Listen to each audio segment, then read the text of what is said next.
Pitong tulak umano ng droga ang napatay sa magkakahiwalay na buy-bust operation sa Maynila at sa Bulacan. Ang isa sa kanila, sa loob mismo ng kanyang bahay napatay ng manlaban umano sa pulisya. At nakatutok si Jay Sabale. Ayop sila. Sana mamatay rin sila. Ina nila! Babago na yung kapatid ko. Naghihinagpis ang mga kaanak ni Erwin Robles nang malamang napatay ito sa loob ng kanyang bahay sa Riverside, Malate, Maynila kagabi. Ayon sa pulisya, nakabili raw ang kanilang asset ng 500 pisong halaga ng shabu kay Robles kaya nila inoperate ang bahay nito. Aktong babunot daw ng kalibre 38 ang sospek kaya binaril siya ng mga operatiba. Pero duda ang kanyang pamilya. Aminado naman po kami na gumagamit siya pero yung time na punta siya ng Davao, nagbago na siya. Tapos yung sabing hotlist daw po siya. Kaya sumuko po siya. Tapos ngayon malaman namin, tapos sasabihin may 38 pa. Hindi naman lalaban yun eh.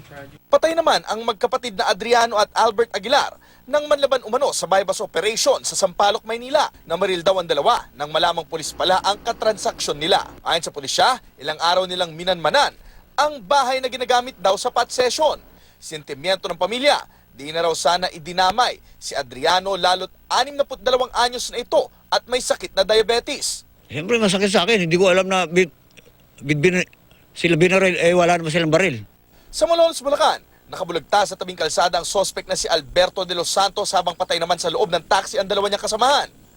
Nakahalata raw si de los Santos sa pulis ang katransaksyon kaya umano na maril, dahilan para gumanti naman ng putok ang mga operatiba. Ito namang dalawang suspect na nakasakay sa taxi ay humarurot. Nung i-intercept sila, nagpaputok din itong dalawa. Nakuha sa mga sospek ang tig isang kalibre 38 at 5 sachet ng hinihinalang shabu.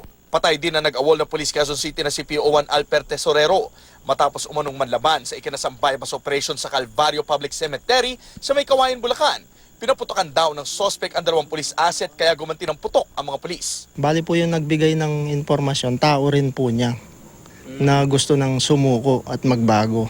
Isang kalibre 38 at 11 pakete ng hinihinalang shabu ang na-recover ng pulisya.